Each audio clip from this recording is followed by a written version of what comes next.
On Second Shot, we tackle 2 new headlines every week to find out what kind of wisdom the world is dishing out today. And we want you to be a part of that. When you see a headline you want to take a second shot at, or if you're looking for advice, or just want to tell us what you think of the show, email us at secondshotcast@gmail.com. If you like what you hear, rate us on iTunes. This helps us move up in the ratings so more people will see us. And if you want to hear more, subscribe to the show so that the new episodes will get straight to you every single Friday. We love you. Thanks for listening and enjoy. There's a lot of news in the world today. News that might surprise you, startle you, upset, or maybe impress. News that's not always for the faint of heart. That's why the man who failed his way to success, Heath Oakes, is stepping up. Tackling today's headlines with ignorance on fire in a way only a millennial mogul can. Take off your sport coat, grab a beer, and enjoy the conversation. This is Second Shot with your host, Heath Oakes.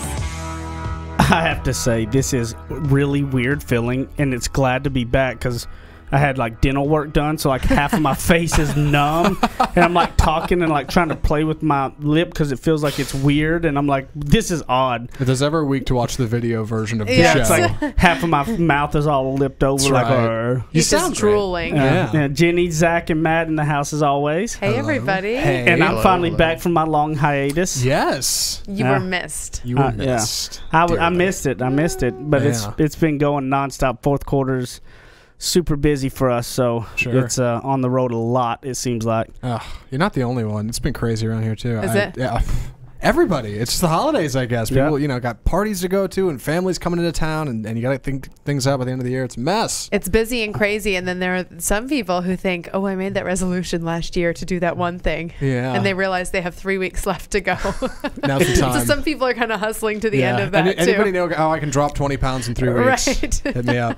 Do people pick up their New Year's resolutions at the end of the year? Or do you just say, forget it, I'll get to it next year? Is that... I like to try to get a jump start on it so that if I have a resolution for the next year, then it's already like really easy You're to ahead do. of the game. It's a Yes, good one. already Yeah. ahead of the game, or kind of get the framework set for the start of the new year. Well, I think that people need to go ahead and start thinking about our New Year's tradition right now, to be thinking about the It's a good dream one. boards Yeah. for New Year's. Yes. People really, that's such a good practice, and we'll get into that more, I think, in probably one of the third segments of the next couple episodes as we get closer, to give you an idea of what that is. Because I think it's something that I think it's a great practice for us. It's helped, and I think it'd be good for a lot of people to do. Yes, yeah. Maybe we'll do something in the Facebook Yeah. grouut and maybe kind of share the boards yeah. and things like that. That'd be fun. Yeah. Speaking of New Year's resolutions, one of my worst segues ever on this show. This has nothing to do with New Because Year's it makes resolutions. no sense at all. Nothing at all, yeah. So you were thinking about Go ahead, it, but Zach. Yes, yeah. here it is. The first headline of the show. Storage Wars star Dan Dotson sold a $500 storage unit with $7.5 million accidentally hidden inside. For those who haven't seen the show Storage Wars, let me explain. This is how it works. People have storage units, of course. Everybody's got some, I guess. Over time, if you don't pay off your debt, the storage unit is sold at auction, basically sight unseen, to anybody who'd like to buy it for however much the auction goes up to. So this man, Dan Dotson, buys a storage unit. Oh, I'm sorry, an anonymous buyer. I don't actually know the name. It's not listed in the article. Buys a storage unit that used to belong to Storage Wars star Dan Dotson, who's on the show. He buys it for $500. In the unit, he finds a safe, and after he gets a couple people to help him crack it open, he finds $7.5 million in cash in the safe. He makes a video, he puts it on Facebook, and soon after is contacted by Mr. Dotson's attorney, who says, listen, we would like to give you $600,000 to give us the $7.5 million back. And they go back and forth, and they negotiate, and they end up coming out to about $1.5 million finder's fee for it, and he ends up giving all the money back, and he gets his little bit, and you're on your way. So the question, of course, posed here is, if you found this money, that much money, do you give it back? Is it the right thing to do, or do you say, hey, finders keepers? And that's our headline. You don't make a Facebook video about it. That's what you do. Yeah. Right. Well, but Pro and tips. here's what I'm going to say about this before we get to the second shot on it is that he didn't find that. As much as I am like, if I just found somebody's wallet on the street, I'm going to go find no matter how much money's in it and give it to somebody, okay? Sure. This man did not pay his storage bill and was told your storage is going into it and you got 30, 60, 90 days, 120 days, and never paid his bill, so the storage company is left with it. So that's when they sell them at auctions, because somebody didn't pay their bill and left it there, okay? So it's not a finding it. The man paid money, bet on a locker that it's taking a gamble almost. You're paid $500, hope there's something worth it in there that you can sell. Right. The man who got it and stuff, most of these people own like antique shops or anything, and they're buying up a lot of them and stuff that they can put in their shops. Mm-hmm. So it would be hard pressed for me to give a dime of that to him because he did not find it. That's a good point. The man did not pay his bill, got his locker repoed. This man fairly purchased it and got really lucky there. So I don't like how they say, finders keeper thing. Like, no, I mean, the guy didn't pay his bill. This is not like finding somebody's wallet on the street. You're actually very right. It's not at all. If I would have... It's weird verbiage in the article, Yeah. If you find somebody's money, a wallet on a deal or whatever, I firmly believe no matter how much is in it, I'm going to find the people and give it back to them. Yeah. That's different, though.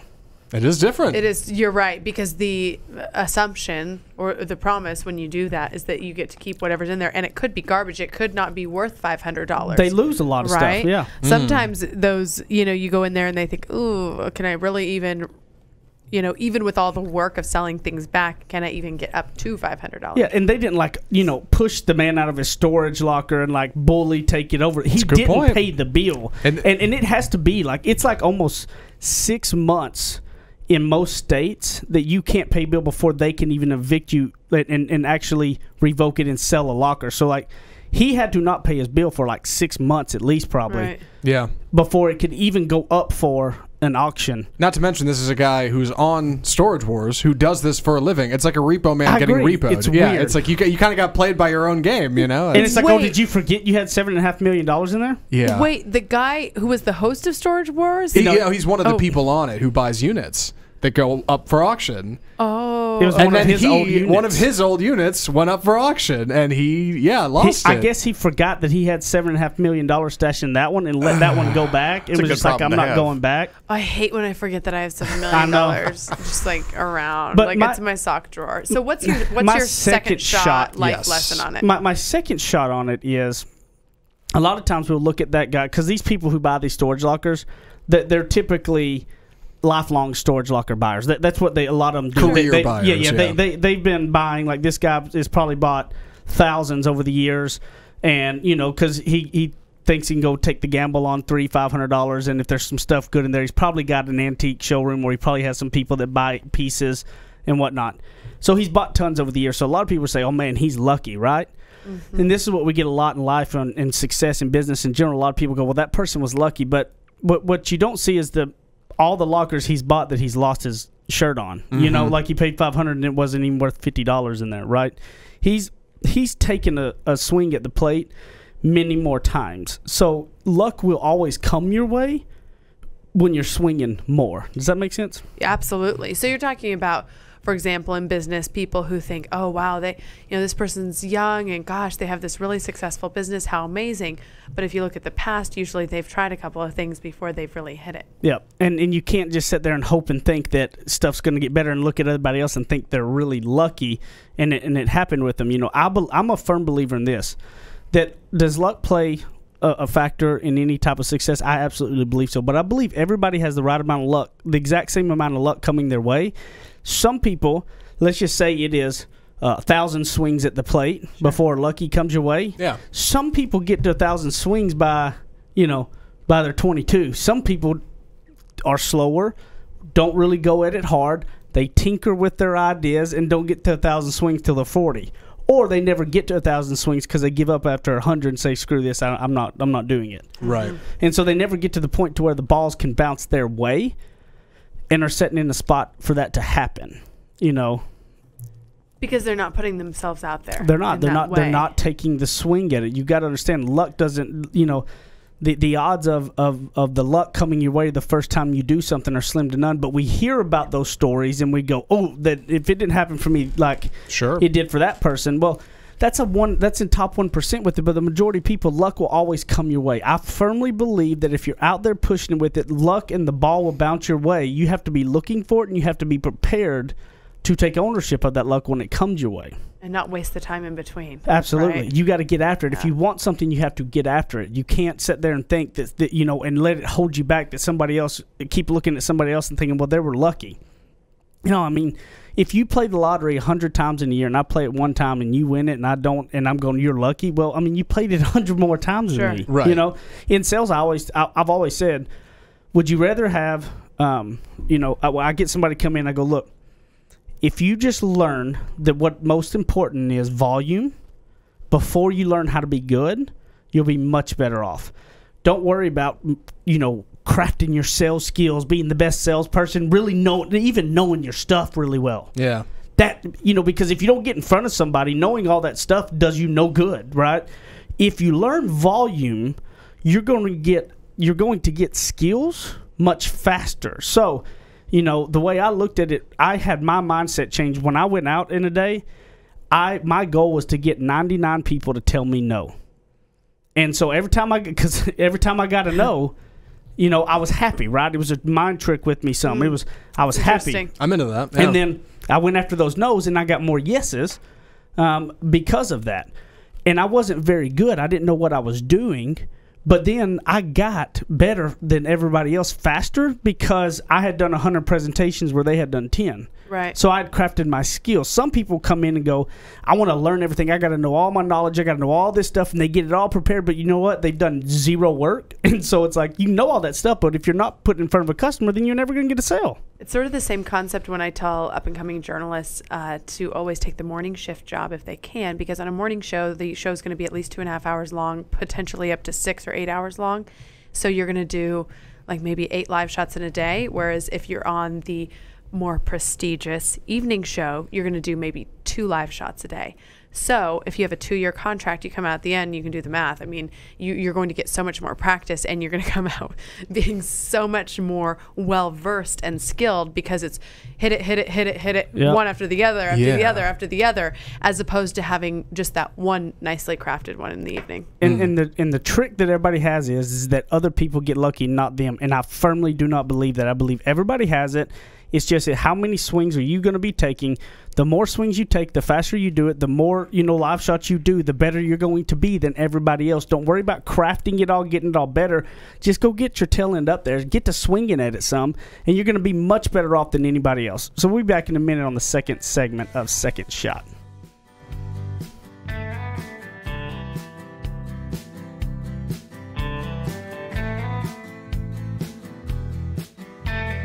He's a suit and tie kind of guy with deep Southern roots. Heath Oaks hosts more of Second Shot coming up on RNCN. To all of my friends in the great state of Texas, if you have not taken advantage, I have a way to save you a ton of money. I have saved over about $3,000 in the last year, and I have no hassle. Go to energyogre.com, put in the promo code SECONDSHOT. Now listen, promo code SECONDSHOT, and you're going to get a free month just for signing up and saving a ton of money. So don't be crazy. Stop sitting around talking about is this the real deal, and go do it right now. energyogre.com, promo code SECONDSHOT, and a free month. Thanks. Go get it now. Run.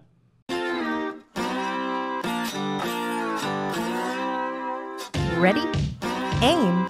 Fire. Second Shot is back for another round on RNCN.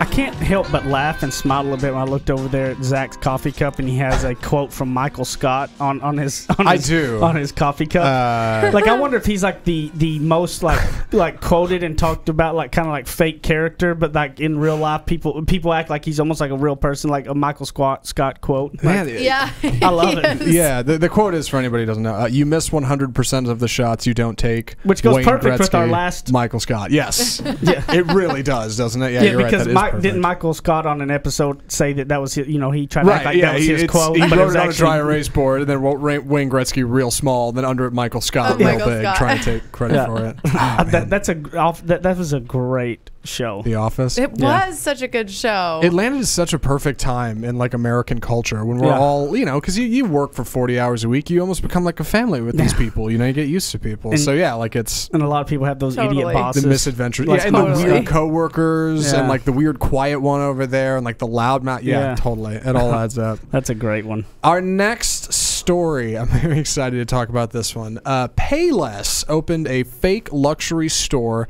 Paylessy? I don't know how to pronounce it. It's a fake store. I think that's right. To see how much people would pay for $20 shoes. Payless Shoes, recently in Santa Monica, took over a former Armani store and stocked the whole place with $19.99 pumps and $39.99 boots. The chain, via agency DCX Growth Accelerator, which I guess is advertising, invited groups of influencers to the grand opening of Payless and asked their opinions on the designer wares. Partygoers, having no idea they were looking at discount staples from the mall scene, said they'd pay hundreds of dollars for the stylish shoes, praising the look, materials, and workmanship. Top offer, $640, which is an 1,800% markup for those of you playing along at home. And Payless sold about $3,000 worth of product in the first few hours of the stunt.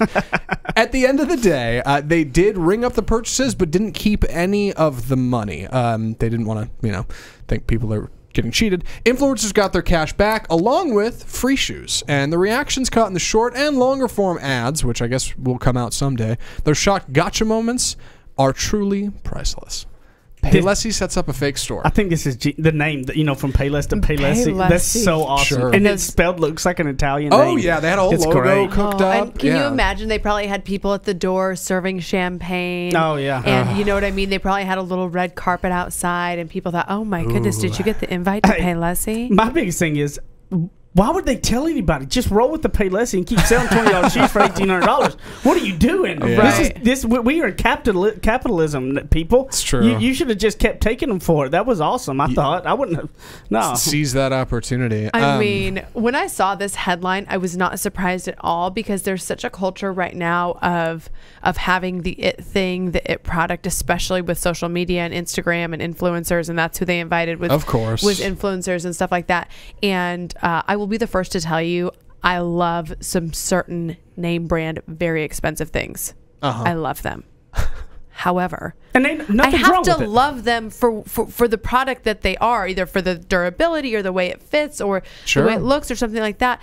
You cannot be buying things because someone, it might work for somebody else, and maybe those shoes are the perfect shoe for somebody, but it just shows how much we're all following. Like, get your own sense of style, get your own sense of what things mean to you, because there are designer products on the market today that I guarantee you are just like that. Right. You know how many makeup products are made by the same manufacturing company? And by the way, Google this if you pay a lot of money for makeup, and you can often find that there is a lower cost cosmetic made by the exact same manufacturer without if you don't want the Chanel label or whatever label, you can get a different brand. But really, I mean, if you're these are high dollar items, and it's like these girls on Instagram, they're like 18 years old with these designer bags, and it's like, do you even know what the difference is between that and a Target bag? Well, then have some confidence and get the Target bag if that's what you can afford. I think there's nothing wrong with that. I think that, but there's nothing wrong with wanting the nicer stuff. The nicer stuff, but have a reason for it. Yeah. You know what I mean? Like, there's certain jeans that fit me. That's the jean that fits me. That's what I think looks good. I'm willing to pay that money for that. Or certain shoes, I know the way they fit my feet. I think they look good, and I really take care of them, and they're worth it to me. But if a shoe hurts your foot, why would you walk around in that just to impress somebody? That's like an inherent No. Those are comfortable. I'm pretty sure I've heard you have some shoes on. You're like, these hurt my feet. Let's be real. All right, hold on. Yeah, but there's a certain brand, like Louboutin shoes are known for being uncomfortable, but that's where I gravitate, because for whatever reason they are comfortable on my foot. And again, there's nothing wrong with it. You can wear them for an 8-hour workday. Right. Is what I'm saying. There's not many things you can wear for 8 hours on a work day would not hurt your feet, though. Yeah, but I mean, I will, like, those shoes to me are comfortable. And there are like a Chanel shoe. There's one pair that fits my feet. The rest of them, they're too narrow. I have like boxes as feet, so they just don't work. So I'm not gonna shove my foot into something to be, you know what I'm saying? Sure. So anyway, that's just like a side note. I don't even know if that's a second shot, but this is a hilarious story. It's a great one. But what I thought about too, though, was it's the difference of what behavioral economics is, and it's having a self-awareness that we all get sucked into, can easily do it, and we don't know it. We have a bias that we cannot control or not aware of, and to make a note of it. Behavioral, economics was always ran off of people. The old economists would run things based on just like what the what the facts should be, what the truth should be, right? Like what makes kind of the common sense. Like in fact, if you give people more choices, they're going to be happier, right? That's not the case. It behavioral, you know, when I even forget, he just won the Nobel Prize for creating behavioral economics, and they laughed at him because he was like, this doesn't make sense. But he was able to create a whole new deal that makes people understand that people do act irrational and emotional in purchases and everything. And it's kind of like with the placebo effects with medicines and things. We have to be aware. That's where I think that the meditation and stuff comes into play, because what it does is help you understand your mind a little bit better and stop yourself when you're going and doing something that you're going to have the bias to do these type of things. I guarantee you that either one of us would easily fall into looking at those shoes just because that's what kind of told, and going the exact same route that they all were. Sure, with the champagne and the red carpet and the pretty presentation and everything like that. And we have to be aware of that as consumers. That's where I think and that's where meditation and things of that nature can come into play, that we will make irrational, emotional decisions. And that's what behavioral economics is. That's why placebo effects do work in a lot of times with people, because it's your mind controlling what you believe and don't understand. You can control your mind. Well, the queen example of this is the Birkin bag. The Birkin bag. So this is, is the starting point 10 grand? I don't know. I think the starting is. Whoa. If they'll let you see one. If they'll let you see one. Oh. Because it's really, it's a supply and demand thing. It's, who's who has this bag.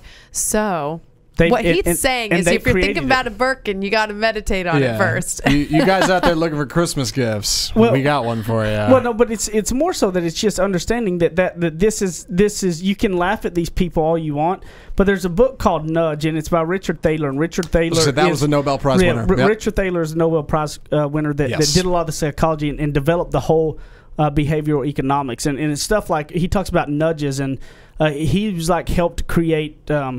On the 401k system, that when it was one little shift that was, instead of an employee checking, they want to start putting in, 5% matching 5%, right? Sure. It just automatically happened, and they had to uncheck it if they didn't want it. And 401k savings went up by like thousands of percent because of that little nudge to help people be better at saving. That even though it's the same thing, same situation, right? But it's the mind that plays the tricks, and when it does that way, it's like, okay, I ain't got to uncheck it, so I move on with it. Sure. And he talks about a lot of those nudges, and I think about it, and we've got to be aware of, we can laugh at these people and think it, but we would all have the 100% ability to fall into that same trap they did. And when you understand that about yourself, and how you start to understand that about yourself is by meditation. Mindfulness, and that's what meditation is. Well, just being aware and knowing yourself. That's what I'm saying. Know yourself. If this is the perfect shoe for you, get after it. Yep. Right. It's and Heath's been using this example with me because we, as we've been working to get Brighton into preschool, or like a little Mother's Day Out, Parents Day Out type program. Not all parts of the country have that, but Parents Day Out is like you take the child for 3 hours a day. There's structured programming. It's art class, music class, play outside, teaching colors, letters, things like that. So we've been trying to do that, and Heath's like, this is a scam. Yeah. They're all saying, oh, we've got this wait list a mile long, which then results in me panicking and paying their $100 admission fee, even though I don't know if I'm even going to get in, and then calling them every day like a psycho, trying to get in. But it's that same kind of thing. The scarcity makes us think that we want it more than, I don't even know. I haven't even been in some of these schools. You're right. That's what because so it's I'm impossible to have every single one of those schools that have wait lists a mile long. They all say there's no way. There's not that many people because every one of them says it. Oh, sure. But that's a behavioral economic play, and that's where I think if you have the mindfulness and the awareness that there are times and things that you can fall prey to, but you know what? And sometimes you need to know that you can trick your mind into something to power through it too. Understand that. Because there's times that you may, even though you don't feel good, you're down, but you really got to be performing at your best. You can overcome that. Oh, definitely. So if you can be sucked into believing that everybody's on a mile-long wait list and I want to pay $100 to everything with it, right? You can also over-control your mind to power through something when you need to.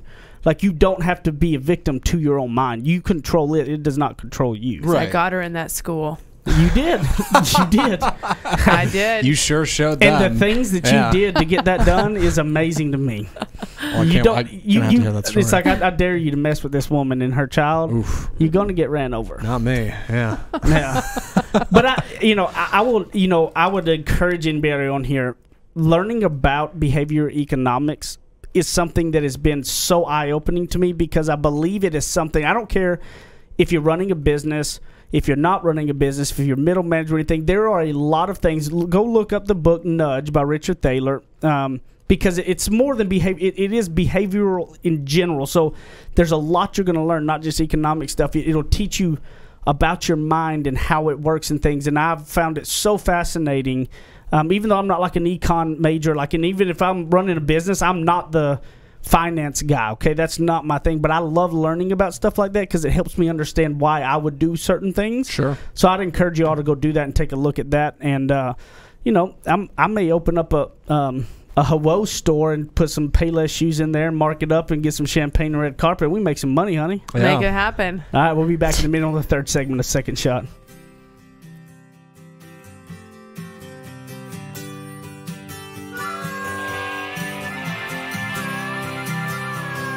Now that's what I call ignorance on fire. More of Second Shot with Heath Oaks still to come. You guys have been listening to Second Shot and hearing us talk about it. You need to go pick up my book, Ignorance on Fire, A Journey of Failing Your Way to Success. You can get it on Amazon in a paper book. You can also hear this beautiful voice of mine in audiobook style on Audible or anywhere you're going to get your audiobooks. Guys, this book took a lot of time to put into it, and I believe it can really be some life-changing stuff to help you on your path to success. And hopefully you're going to fail your way to success just like I did. Ignorance on Fire, A Journey of Failing Your Way to Success. Amazon.com, Audible.com, audiobooks, paper books, everything. Get it, share it with your people, and I appreciate it. Thank you, guys. Go pick it up today. Kick off your boots or suit up. The choice is yours. Welcome back to Second Shot on RNCN. All right, so on the third segment, we typically will go over some emails and some reviews and things, and we're going to save some of them for the next segment. But remember, if you're not a member of the Second Shot Facebook group, you need to go do that right now. And if you haven't left us a review and you keep listening, I'm shaming you very strongly. And I don't think Jenny shamed y'all enough. You weren't very, I wasn't very hardcore shaming. Yeah, you weren't really. It's just not really my style, Paylessy. Paylessy. That's a great name. Payless should start a store named Paylessy. Paylessy. Yeah. It's probably like policy or something, which only sounds like policy. So I'm more mad that they gave up on it. They gave them their money back. I'd have kept charging them $1,800 for some $20 shoes. I mean, they could just as easily spring up another store, call it something else, and nobody would know. Yeah. I don't know. I grew up in Payless shoes, and they were fine. Oh, they were fine for me too, yeah. Hey, I'm not above a pair of Payless every once in a while, sure. And so the Second Shot Facebook group, and if you got any emails, questions, or anything you want, secondshotcast@gmail.com. We got some stuff we're going to get into from the Second Shot group, but I also just want to bring up this little headline since it just happened last week too, real quick, is because we didn't have any emails or anything right now, is we went to the Big 12 Championship. So fun, you guys. My Texas Longhorns playing the Oklahoma Sooners. What's funny is Texas and OU have been playing since the year 1900. So they've been playing for like 118 years, right? Yeah. This is the only third time they've ever met twice in 1 year. It's pretty crazy. How does that happen statistically? We beat them earlier this year, and then they beat us in the Big 12 Championship. But it was a great game to be at, even though my Longhorns lost. And mainly we lost because Jenny wore... Oh, my gosh. Like, she was like, oh, look, I bought my burnt orange shirt. And it was, like, clearly crimson maroon. And I'm like, how in the world did you think this was burnt orange? There's a photo on Facebook, right? I can review this. There's a photo on Facebook. I posted one on Instagram too because I did like a poll saying, "Hey guys, I thought for sure my Facebook fam would back me up on this," and 100% of them were like, "No, you need to change." But by then we were already in the car on the way to the game. I just don't know how you thought that was orange. Undercover Aggie over there. Because I have lots of true red in the closet, and it definitely wasn't a true red, so I kind of thought it was a burnt orange. And I actually had been so excited all week thinking, wow, like I really have the outfit. Sometimes it's like you have an event coming up and you're like, man, I don't really have anything to that wear. it? Yeah. That's it. Yeah. Do you see how it's okay? I know, but Zach, it's not a true Zach, red. don't be nice. Look Just tell at the it truth. versus. Okay, it's definitely not. Look at it versus the red. It's of my second definitely shot. not Longhorn Yeah, orange. but- That's true. Yeah, but Oklahoma's But not true red. They're like I crimson can. or something. There's that tone in there. I can see that. Yeah, like a real deep, real deep burnt orange. Exactly. Zach's I so felt nice. like just if it makes you feel any better, I felt stupid the entire time. If it makes you all feel better. yeah. An overcooked orange, perhaps, is what you're looking at. Maybe. Overcooked orange. Overcooked. That's good. That's a Yes. good way to explain it. But they leading up to it. Somebody in the Second Shot group, because again, y'all need to join the Second Shot Facebook group if you're not. Posted this story and said, "Please tell me y'all are going to talk about this on the podcast." Which was the Texas Longhorns do a sign hook'em horns. Okay, Yes. so if you're watching, you can see it, or if you don't know it, then you live If under. you're a watching rock. on the YouTube or the You live- Facebook you live Live or under- the. you live under a rock if you don't know what Oh, the gosh. Longhorn Okay. sign is. They do horns down. It's kind of like boo you type thing. Sure. They'll turn them upside down. Yeah. And the Big 12 said that if anybody does that during the game, they'll be penalized, that they can't do it. And look, I'm a Texas Longhorn fan. You are. Yes. Okay. But it's absolutely ridiculous to say that they can't do a horns down sign. These teams do not like each other. And it's not like you're flipping them the bird or something that is a really kind of it's sports. You're kind of, I just think it's crazy to try to say. Yeah, people hold up signs that are more offensive than Oh, that. definitely. Like, come It's on. kind of like saying you can't boo, Yeah. right? Yeah. You can't make Or noise you while the can't players trash are talk. playing or and in something. football, yeah. you trash talk. Yeah. You know what I mean? Like, it's just Part of the fun. I thought that's getting a little. That just goes back to that little sensitive world we're in these days. That Oh, man. people get so. Heath, when the Aggies were in the Big 12, how many times did you hold the thumbs down? Well, I do that constantly for my whole life. He just walks around like that. Yeah, It's his that's- default position. It's a default position. It's a default position I mean, for it's the been Aggies. going on since the beginning of time when it Yeah. comes to sports, right? Like, Yeah. that's ridiculous. It's absurd. Yeah, I felt bad in particular, not only for a lot of Longhorn fans who also agree it's ridiculous. Man, those guys in the locker room, they gotta hate it. Like, come on, like they're on the gridiron, they know how this works. Like, that's friendly It made the ribbing Longhorns. at worst. It made the people in Longhorns almost like they're sensitive and little like. Exactly. Because it's Yeah. like, I'm sure that most of them really, because I'm a diehard Longhorn fan, and I'm like, no, that's just part of the game kind of too. I mean, Yeah. Sure. that was a little overboard. So I wanted to make sure I brought it up because she asked in the Second Shot group if we would talk about it. So I just wanted to give my little 2 cents. And even though I'm a Longhorn fan, and You can still do the downward Longhorn. yeah, I mean, because I'm gonna do the chant of "OU sucks," you know. He Nobody's just wants stopping to let me. everybody else do that so that he retains Yeah. his right to say, "Oh, you I suck." have to be able to trash talk, so if that means you do too, that's fine. Yeah. I wanted to talk about this week, and I think it'd be crazy for us not to acknowledge the passing of George H.W. Bush, and that a lot of it's been a lot of coverage around his funeral and stuff, and growing up, my dad was a big George H. Bush fan, and that was really one of the first kind of politician type names that my dad really strongly talked about around the house, that I recall. Uh-huh. And I just think that he was well liked in many ways. Obviously, there's people that don't like him, but he did a lot of service from the military and on up through it all. And I thought it was the right time to just make that acknowledgement. Yeah, and even if though I we're not can we're not a political show. I would like to give one non-political lesson that my family took from George H.W. Bush and has carried on, and I hope to carry on with our family as well, is the practice of writing thank you notes. Heath knows that I am so big on that. I know it can be a little much when you're in my family now, because it's like, okay, we got to thank this person, got to thank this person. But that was something that my mom was always big on. And she had talked about how George H.W. Bush, no matter how, this is obviously someone, I'm sorry, no matter how busy we are, I'm sure the president. I'm sure the president is in that same realm. But we're talking about a man who, if he went to an event just as an attendee, not even as a featured, spokesperson or a host himself, he, on his ride back, was writing a thank you note to the host of that event.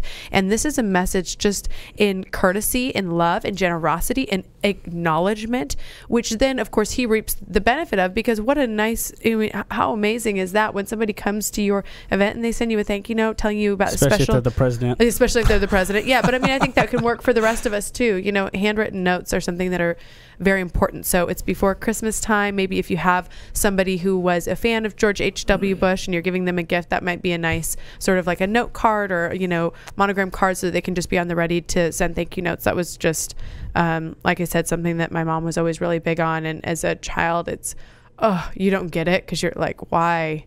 They know they're thanked, you know, it's fine, you know, because it does take some time. But in the grand scheme of things, now people rarely write thank you notes, and it just makes you really stick out as a special, thoughtful person. So that was one tidbit from him. Also, he would really imparted upon others the skills of being a good listener. Yep. We all lack that. That's a tough one, but that was something that he was really big on. So those are just a couple of non-political things maybe we can take away from him. And well, go ahead, Zach. Oh, I was going to say, I don't have much to say, which is probably why I shouldn't have bothered trying to speak up at all. But no. I trend a little young for George H.W., but from what I know from the guy and where I feel like I've seen some politicians end up in this crazy day and age we live in, it's rare to me to see somebody in that sphere of influence pass away and not have a whole lot of people have negative things to say. He's just a stand-up guy. From what I can tell, yeah. I mean, I think that says so much of what you leave behind, and when you influence so many people and so few have something bad to say about you, that truly means something. Sure. One of the things that I get from him, and no matter what you think about him, you always got to look at a bipartisan of certain people. You know, no matter if you're on left or right aisle about people. Something that I've always enjoyed about him, and that he passed on to his son, that was, you know, 2 presidents after him, was the humility of themselves. Like, what I enjoy a lot is that, you know, like you talked about earlier, that George H. was notorious saying, read my lips, I'll never raise taxes. And then in order to, I was giving Zach some history and things like that. In order to do some stuff, he had to raise some taxes.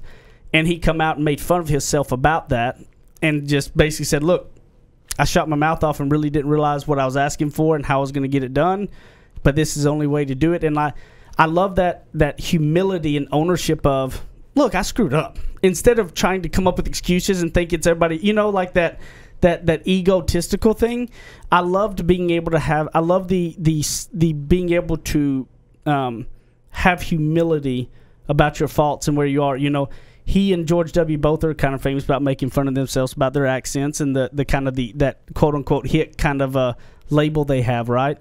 And I think that when you have a humility about yourself, it takes the haters away from you, because it's hard to attack somebody who owns their faults, right? Because the whole part of attacking is whenever they try to act like it's not there. And so I've always enjoyed, I felt like there was such a humility there, and such a more of a real genuineness type thing, because they own their faults instead of trying to hide them. And that was one thing for me that kind of always has struck me with them. Definitely a good takeaway. Yeah, Sure. I think that's a really wrong piece. So, and also a nice reminder that a lot of good people come out of Texas. So, here's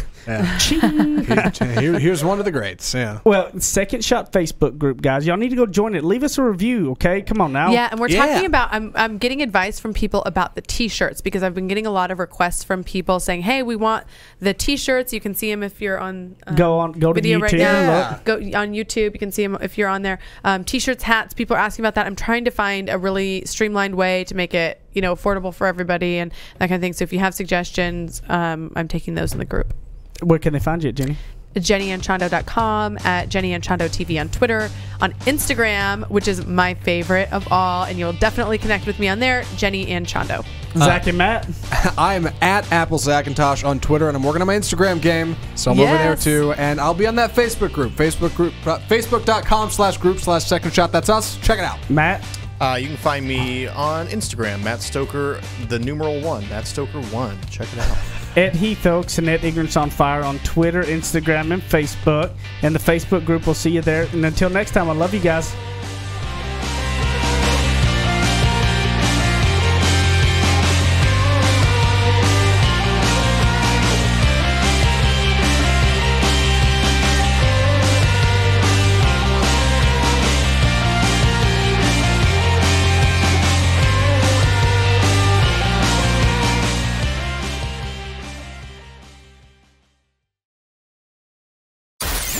listening to RNCN, the digital destination for premium talk radio.